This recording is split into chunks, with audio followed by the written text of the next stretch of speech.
આપણું ગૌરવવંતું ગુજરાત, ખીલતું ગમીરવંતું ગુજરાત, આપણું ગૌરવવંતું ગુજરાત, ખીલતું ગમીરવંતું ગુજરાત.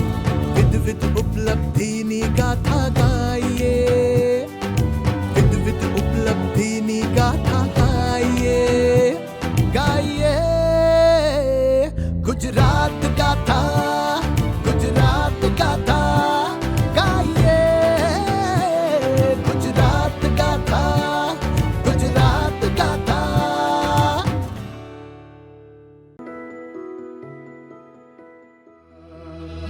જય ગુજરાત, જય જય ગરવી ગુજરાત. જય સોમનાથ, જય દ્વારકેશ, જય સોમનાથ, જય દ્વારકેશ. જય બોલો વિશ્વનાથની, અરુણ અક્ષરે લખશે કવિઓ યશ ગાથા ગુજરાતની, આ ગુણવંતી ગુજરાતની. આ પ્રકૃતિ અને સંસ્કૃતિનો સંગમ એટલે ગુજરાતની અસ્મિતા. ગુજરાતની અસ્મિતાની એક ઓળખ એટલે ધર્મપરાયણતા અને પરમ શ્રદ્ધા, અને એટલે જ ગુજરાતના પશ્ચિમ કિનારે વસ્યા છે દેવોના દેવ મહાદેવ. અરબી સમુદ્ર જેમના નિત્ય ચરણ પખાળે છે તે એટલે દાદા સોમનાથ. સોમનાથ ગુજરાત રાજ્યમાં સૌરાષ્ટ્રના સાગર કાંઠે આવેલું ભવ્ય મંદિર છે. ભગવાન શિવના 12 પવિત્ર જ્યોતિર્લિંગોમાંનું પ્રથમ જ્યોતિર્લિંગ અહીં સોમનાથમાં છે, અને સોમનાથનો ઉલ્લેખ ઋગ્વેદમાં પણ થયો છે. મધ્યકાલીન યુગમાં સોમનાથનું પહેલું મંદિર 2000 વર્ષ પહેલા અસ્તિત્વમાં આવ્યું હોવાનું કહેવાય છે. એક શિલાલેખ મુજબ આ મંદિર 13 માળ ઊંચું હતું, જેના દ્વાર હીરા જડિત અને ઉપર 14 સુવર્ણ કળશો વિરાજમાન હતા. મંદિરની ખ્યાતિથી લલચાઈને લૂંટ તથા ધર્માંતરણ કરવાને ઈરાદે આવેલા અનેક વિનાશકારી ઇસ્લામિક આક્રમણખોરો સામે સોમનાથનું આ મંદિર અડીખમ રહ્યું છે.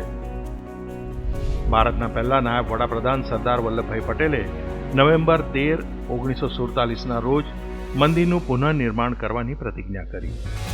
આજના સોમનાથ મંદિરનું તેની મૂળ જગ્યા ઉપર 7મી વખત નિર્માણ થયું. 11 મે 1951ના દિવસે સેંકડો બ્રાહ્મણોએ વેદ ઘોષ કરીને પ્રતિષ્ઠા કરી. સોમનાથનું આ મંદિર વિનાશ ઉપર નિર્માણના વિજયનું પ્રતીક છે. ચાલુક્ય શૈલીથી બંધાયેલું આજનું કૈલાસ મહામેરુ પ્રાસાદ મંદિર ગુજરાતના સોમપુરા કારીગરોની કલાનું અદ્ભુત પ્રદર્શન કરે છે. મૂળ સોમનાથ મંદિર ત્રિકુટાચલ પ્રકારનું હતું. છેલ્લા 800 વર્ષમાં આ પ્રકારનું નિર્માણ થયું નથી. સાગર કિનારે આવેલા સંસ્કૃતમાં લખેલા શિલાલેખ પ્રમાણે મંદિર તથા પૃથ્વીના દક્ષિણ ધ્રુવની વચ્ચે ફક્ત સમુદ્ર જ આવેલો છે અને કોઈ જમીન નથી. અહીં બિરાજમાન ભગવાન શિવ સોમનાથ સ્વરૂપ છે અને 12 જ્યોતિર્લિંગોના પ્રથમ અને શિવ ભક્તો માટે શ્રદ્ધાળુઓમાં અનન્ય સ્થાન ધરાવે છે. સોમનાથ એ કેવળ સમસ્ત ભારતના પાશુપત મતના કેન્દ્ર તરીકે કેવળ સ્વીકારાયું નથી, પણ સોમનાથ ગુજરાતની અને ભારતની અસ્મિતાને પોષતું, સંવર્ધતું એક વિધાયક બળ છે. સોમનાથનું શિવાલય નહોતું આલય, નહોતું શહેર ને નહોતો સ્વસ્થ પ્રદેશ. સદીઓની શ્રદ્ધાએ તેને દેવભૂમિ સમૂહ સમૃદ્ધ ને મોક્ષદાયી બનાવી મૂક્યું છે. એ એનો ઉપક્રમ રહ્યો છે. દરિયાની સપાટીએથી ઉઠતા તરંગો પવનની લહેરો ઉપર સવાર થઈ આવે ત્યારે પ્રવાસીનો બધો થાક અહીં જ ઉતરી જાય છે. મંદિરની બહારના પરિસરમાં યાત્રાળુઓ નિજ ઘર પરત ફરતા અહીંની યાદગીરીઓ લઈ જવા અનેક વસ્તુઓ જે દરિયાની જ ઉપજ છે તે તેમના માટે ઉપલબ્ધ છે.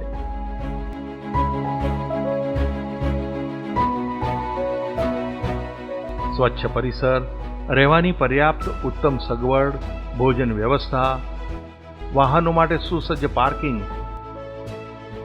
તમને અહીં આવવા જવા માટે સજ્જ બસ સ્થાનક એ શ્રી સોમનાથ મંદિર ટ્રસ્ટ દ્વારા યાત્રાળુઓની સુવિધા માટેનું કુશળ વ્યવસ્થાપન બતાવે છે. સંધ્યાની પૂજા આરતી એ આખા વાતાવરણને ભક્તિમય બનાવી દે છે. દેવોના દેવ મહાદેવ હર ના નાદ અહીંથી સમગ્ર વિશ્વમાં આશીર્વાદ રૂપે પ્રસરે છે, લોક કલ્યાણ રૂપે. દ્વારકા દેશ અને રાજ્યના પશ્ચિમ છેડે પણ એક સુપ્રસિદ્ધ યાત્રાધામ આવેલ છે. પૌરાણિક સમયથી જાણીતા આ યાત્રાધામની મુલાકાતે લાખો ભાવિકો આવે છે, કારણ કે તેમને મન અહીંના કણ કણમાં શ્યામ નિવાસ કરે છે એવી માન્યતા છે. આ ધામ એટલે દ્વારકા. ભગવાન શ્રી કૃષ્ણની કર્મભૂમિ. ભગવાન શ્રી કૃષ્ણ કાળિયા ઠાકોરનું ગામ એટલે દેવભૂમિ દ્વારકા. દેવભૂમિ દ્વારકા જિલ્લા અને તાલુકાનું મુખ્ય મથક દ્વારિકા અથવા દ્વારકા ભગવાન શ્રી કૃષ્ણએ વ્રજ ભૂમિથી સ્થળાંતર કરી સમુદ્ર તટે વસાવેલ નગર છે. શ્રીમદ ભાગવત જણાવે છે કે દ્વારકાનું નિર્માણ કરતા પહેલા શ્રી કૃષ્ણએ સમુદ્રને 12 યોજન જમીન આપવાની અને પાણીને ખસેડી લેવાની વિનંતી કરી. આથી સાગરદેવે જગ્યા આપી ત્યાર પછી વિશ્વકર્માજીએ દ્વારકાનું નિર્માણ કર્યું. ભગવાન શ્રી કૃષ્ણએ દ્વારકા નગરી વસાવીને તેને પોતાની પ્રવૃત્તિઓનું મુખ્ય કેન્દ્ર બનાવ્યું. અહીં દ્વારકાધીશનું મંદિર 5 માળનું અને ખૂબ સુંદર કોતરણી વાળું છે.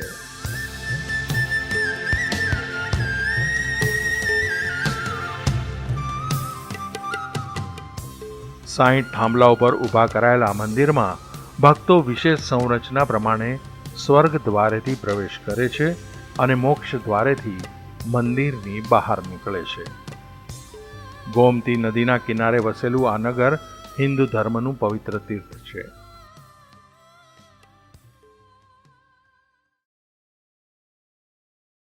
હિન્દુ ધર્મના 4 ધામોમાં દ્વારકાનો પણ સમાવેશ થાય છે.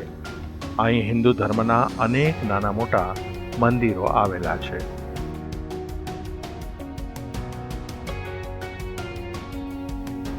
ભગવાન શ્રી કૃષ્ણના સમયમાં દ્વારકાની ભૌતિક સમૃદ્ધિ સફળતાના શિખરે હતી.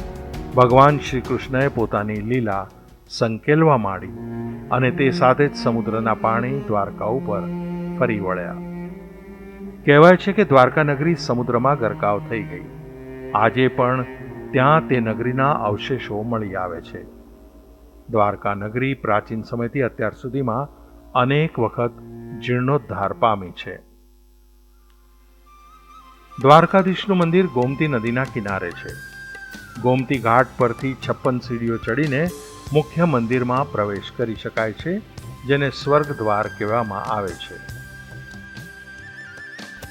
ગોમતી નદીનો જે સ્થળે સમુદ્ર સાથે સંગમ થાય છે તે સ્થળે સમુદ્ર નારાયણ અથવા સંગમ નારાયણ મંદિર છે. આ સ્થળ પાસે ચક્રતીર્થ આવેલું છે, જ્યાંથી ચક્રાંકિત શિલાઓ પ્રાપ્ત થાય છે. વિષ્ણુ પુરાણ અનુસાર ભગવાન વિષ્ણુએ અસુરોનો નાશ કરીને સુદર્શન ચક્રને આ સ્થળે પાણીમાં નાખીને સ્વચ્છ કર્યું હતું. દ્વારકાધીશ મંદિરની દક્ષિણે એક નિષ્પાપ કુંડ છે. નિષ્પાપ કુંડમાં પિતૃ તર્પણ અને પિંડદાનનું વિશેષ મહત્વ છે. ત્યાં જ પાસે ગોપી તળાવ દ્વારકાનું એક ખૂબ જ પ્રસિદ્ધ તળાવ છે. ગોપી તળાવની આસપાસની માટી પીળી છે. આ માટીને ગોપીચંદન કહેવાય છે અને ગોપીચંદનનો ઉપયોગ સૌંદર્ય વધારવા માટે થાય છે. બેટ દ્વારકાની યાત્રા વગર દ્વારકાની યાત્રા અધૂરી ગણાય. અગાઉ બેટ દ્વારકા જવા માત્ર જળ માર્ગ જ હતો. દ્વારકાથી 30 કિલોમીટર દૂર બેટ દ્વારકા આવેલું છે. યાત્રાળુઓની સુવિધા માટે તાજેતરમાં જ દ્વારકા અને બેટ દ્વારકા વચ્ચે એક અતિ નયનરમ્ય અને આધુનિક પુલનું નિર્માણ થયું છે, સુદર્શન સેતુ. બેટ દ્વારકા એ જ જગ્યા છે જ્યાં ભગવાન શ્રી કૃષ્ણએ નરસિંહ મહેતાની હુંડી સ્વીકારી હતી, જે વૈષ્ણવ સંપ્રદાય માટે ખૂબ મહત્વ ધરાવે છે. મંદિરના પરિસરમાં શ્રી કૃષ્ણ જન્મની મહત્વની ઘટનાઓનું મૂર્તિ સ્વરૂપ મૂકવામાં આવેલું છે. બેટ દ્વારકા શંખોદ્વાર તીર્થમાં રણછોડરાયજીની મૂર્તિ સ્વરૂપે ભગવાન દ્વારકાધીશ બિરાજમાન છે. બેટ દ્વારકા ટાપુ પર ભગવાન દ્વારકાધીશજીના મંદિરથી લગભગ 3 કિલોમીટર દૂર હનુમાનજીનું મંદિર છે, જે હનુમાન દાંડી મંદિર તરીકે ઓળખાય છે. આ સ્થળે હનુમાનજી પાતાળમાં રામચંદ્રજી લક્ષ્મણજીને લાવ્યા હતા એવી પૌરાણિક માન્યતા છે.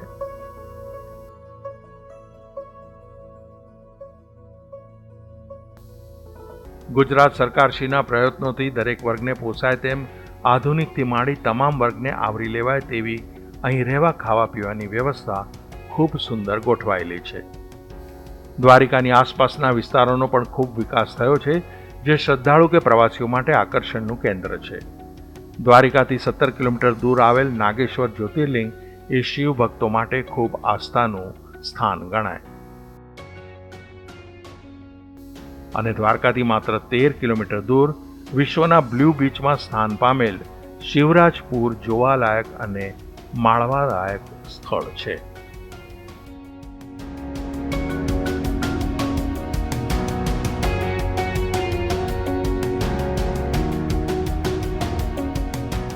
સંધ્યા સમયે દરિયો અને વાતાવરણ એક સુરખી ભરીને શોભે છે. આધુનિક પ્રકાશ અને લાઇટ્સમાં નવીન સેતુ પણ આસમાન સુધી જતો ભાસે છે, જાણે કે શ્રી ભગવાનના મોરપિંચના રંગ ફૂટી નીકળ્યા હોય.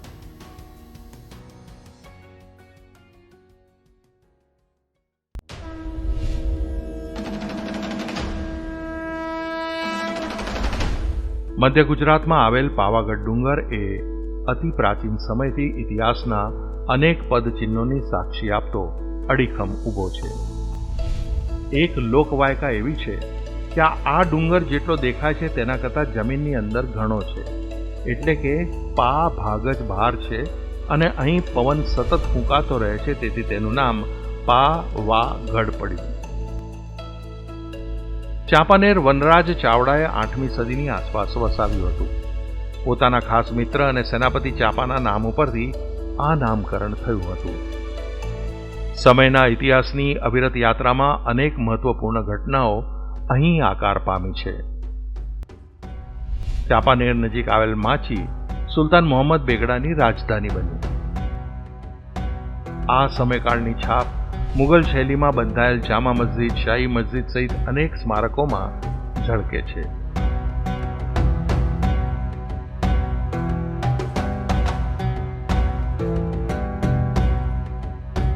મોટાભાગે પુરાતત્વીય, ઐતિહાસિક અને જીવંત સાંસ્કૃતિક વારસાના અવશેષો સાથે પ્રારંભિક હિન્દુ રાજધાનીનો પહાડી કિલ્લો અને ગુજરાત રાજ્યની 16મી સદીની રાજધાનીના અવશેષોનો સમાવેશ થાય છે.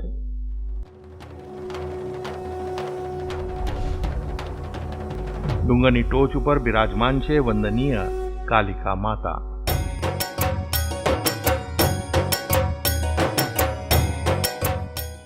જોજનો દૂર કે દૂર સુદૂર સુધી માતાજીની ધજા લહેરાતી દેખાય છે, જે આસ્થાવાનો માટે પોતે હાજરા હજુર હોવાનો અહેસાસ કરાવે છે.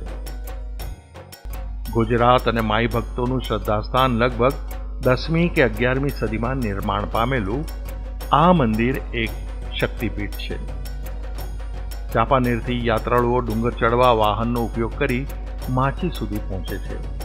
માચીથી શ્રદ્ધાળુઓ માતાજીના સ્થાનકે વર્ષો સુધી પગથિયા દ્વારા પહોંચતા હતા, પણ હવે પ્રવાસીઓ અને ખાસ કરીને વયોવૃદ્ધ યાત્રાળુઓની સરળતા માટે કેબલ કાર એટલે કે રોપવે અથવા ઉડન ખટોલાની સગવડ ઉપલબ્ધ છે, જે પોતે જ એક આકર્ષણ બની ગયું છે પ્રવાસીઓમાં.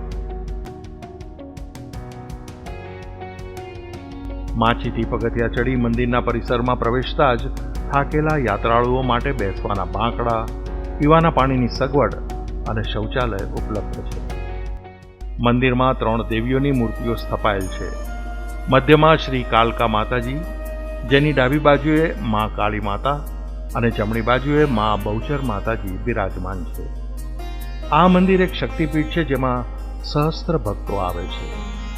અનેક આશાઓ, માનતાઓ, દુઃખ અને અભિલાષાઓ દરેક જોડાયેલા હાથ અને બંધ આંખો પાછળ માતાજીને શ્રદ્ધાપૂર્વક વિનંતી કરતા પૂર્ણ થવાના દ્રઢ વિશ્વાસ સાથે છલકાય છે. પહેલાં આવેલા ત્યારે કંઈ રસ્તા બરાબર હતા નહીં, આવવાની સુવિધાઓ નથી. આજે આવ્યા તો સરસ એકદમ સુવિધા છે, બધી સુવિધા સરળ છે, મંદિર સરસ બનાવેલું છે. આ શ્રદ્ધાનો એક ભાગ એટલે માતાજીની પૂર્ણ વિધિ સાથે ધજા અર્પણ કરવી. માતાજીના આશીર્વાદ રૂપ જે પરિવાર ઉપર કૃપા થાય તે અહીં સ્વજનો સહ આવી માતાજીને વિવિધ સ્વરૂપની ધજા અર્પણ કરે છે, માતાજીના આભાર અર્પણ અર્થે. અમે અત્યારે 51 ફૂટની ધજા ચડાવી છે. અમે અમારા સારા કોઈ બી નાના મોટા કામ થાય, કોઈ જન્મદિવસ હોય કોઈનો, તો અમે કેક કટ નથી કરતા, અહીંયા આવીને ધજા ચડાવી એવા કામ કરીએ છીએ. પાવાગઢનું આ પવિત્ર સ્થળ એક કોમી એકલાસનું પણ ઉદાહરણ છે.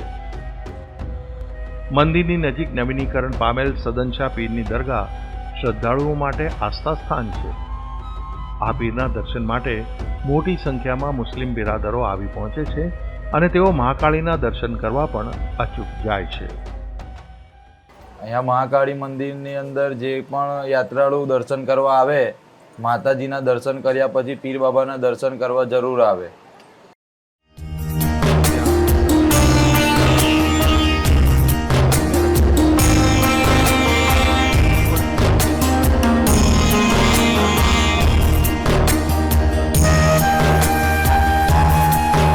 ઉતરતા યાત્રિકો માટે અનેક દુકાનો તેમની યાત્રાના સ્મરણ ચિહ્નો લેવા લગાવેલ છે.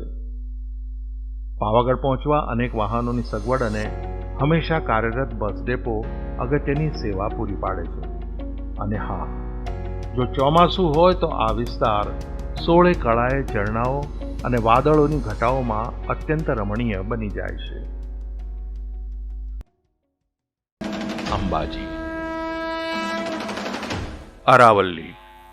ગુજરાતથી રાજસ્થાન તરફ ફેલાયેલી વિશાળ પર્વતમાળા એ માત્ર પહાડ કે પથ્થર નથી, એ ગુજરાતનું અને માઈ ભક્તો માટેનું મોટું શ્રદ્ધા સ્થાન છે.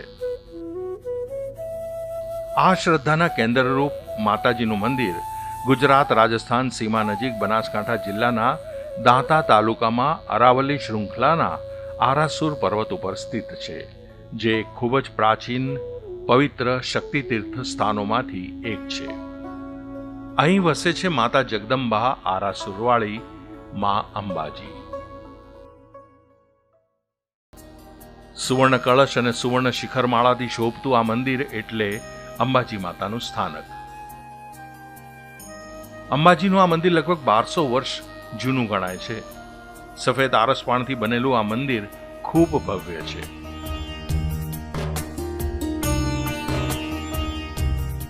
મંદિરનું શિખર 103 ફૂટ ઊંચું છે અને સોનાથી બનેલું છે, જે મંદિરની સુંદરતા વધારે છે.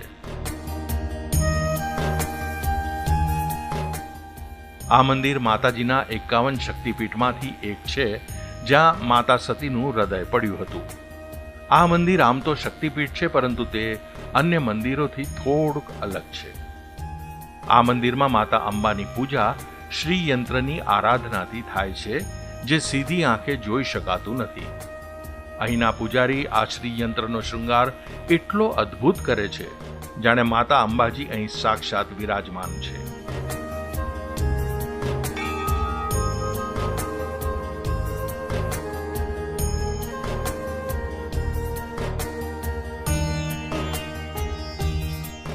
માતાજીના દર્શન લીધા પછી મંદિરના ભટજી દ્વારા કુમકુમ તિલક લેવું એ માતાજીના પ્રત્યક્ષ આશીર્વાદ તુલ્ય હોય છે યાત્રિકો માટે.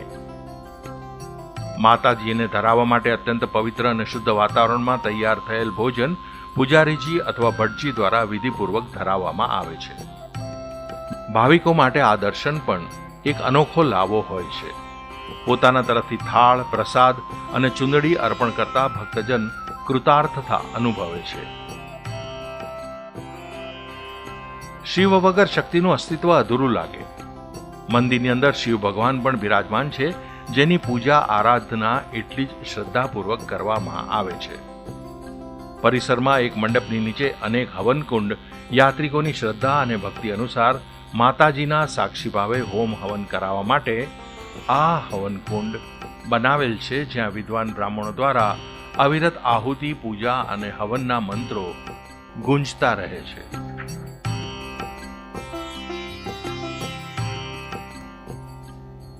મંદિર પરિસર સ્વચ્છ રાખવાની સાથે સાથે યાત્રાળુઓ માટે બેસવાની વ્યવસ્થા, પ્રસાદ લેવાની બારી, શિસ્તબદ્ધ દર્શન કરવા બેરિકેડ, પીવાના પાણીની સગવડો સહિત અહીં બધી સુવિધાઓનો ખ્યાલ રખાયો છે. યાત્રાળુઓની કાળજી લેવા માટે આરોગ્ય કેન્દ્ર પણ પરિસરમાં જ ઉપલબ્ધ છે. મંદિર પરિસરની બહાર અનેક વિક્રેતાઓની દુકાનોમાં વિવિધ ભેટ સોગાદ, પ્રસાદ, ધાર્મિક સાહિત્ય અને માતાજીના અનેક સ્વરૂપની મૂર્તિઓ શ્રદ્ધાળુઓને સાથે લઈ જવા ઉપલબ્ધ છે. દૂર સુદૂરથી આવતા યાત્રિકો માટે સમગ્ર વર્ષ નિઃશુલ્ક ભોજનની સુવિધા મંદિર ટ્રસ્ટ તરફથી કરવામાં આવેલ છે, જેનો સૌ લાભ લઈ શકે છે. પૈસા દેતા હોટલમાં આવી સુવિધા નથી મળતી, બરોબર. આપણે પૈસા ખર્ચવાનો સવાલ નથી. માતાજીના મંદિરથી 3 કિલોમીટર દૂર ગબ્બર પહાડ ઉપર પણ માતા અંબાના પગના નિશાન અને રથ ચિહ્નો પ્રખ્યાત છે. પહેલા યાત્રિકો પગે ચાલીને પહાડ ઉપર માતાજીના દર્શને જતા હતા, પણ હવે અબાલ વૃદ્ધ સૌ સહેલાઈથી કેબલ કાર કે ઉડન ખટોલામાં બેસી ઉપર માતાના ચરણે આસાનીથી પહોંચી જાય છે. પર્વતની ટોચ ઉપર બિરાજમાન માતાજી સમગ્ર પ્રદેશ અને રાજ્ય ઉપર પોતાના આશીર્વાદ વરસાવે છે. માતાજીના મંદિરમાં પહોંચતા જ રથ ઉપર બિરાજમાન માતાજીના સૌમ્ય અને કંકુ ભરેલ સુંદર સ્વરૂપના દર્શન થાય છે. માતાના દર્શન કરનાર ભક્તો આ પર્વત ઉપર પથ્થર પર બનેલા માતાજીના પગના નિશાન અને માતાના રથના નિશાન જોવા જરૂર આવે છે. અહીં અખંડ જ્યોત ક્યારેય ઓલવાઈ નથી. 1200 વર્ષ જૂનું છે મંદિર. આજે પણ લોકોને અહીં દૈવી તત્વની હાજરી અનુભવાય છે. માતાજી હાજરા હજુર છે તે ભાવ દરેક દર્શનાર્થીઓના ચહેરા ઉપર શ્રદ્ધા સહ દેખાતો હતો.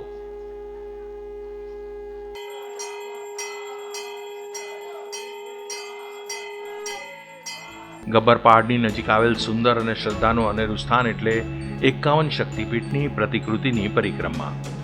અહીં એક નાની ટેકરી ઉપર માતાજીના 51 શક્તિપીઠના વિવિધ સ્વરૂપોના મંદિર નિર્માણ થયેલ છે. અહીં એક વિશેષ માર્ગ બનાવવામાં આવેલ છે, જે 51 શક્તિપીઠ અને ગબ્બર પર્વતની ફરતે પ્રદક્ષિણા પથ છે.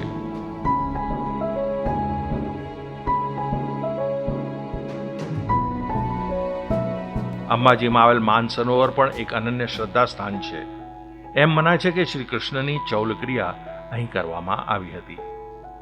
નજીકમાં આવેલ માં અંબાજીના મોટા બહેન અજય માતાનું મંદિર પણ શ્રદ્ધાળુઓ માટે મહત્વ ધરાવે છે, કારણ કે કહેવાય છે કે ભગવાન શ્રી રામને અજય બાણ અહીં આ માતાજીએ આપેલું.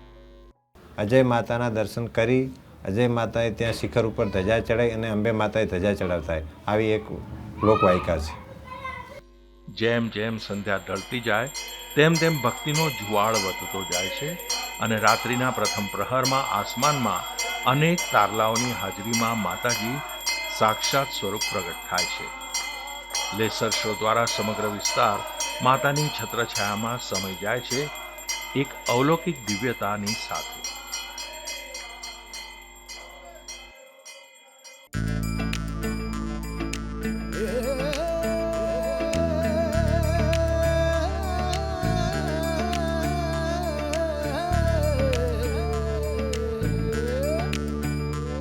આપણું ગૌરવવંતુ ગુજરાત, ખીલતું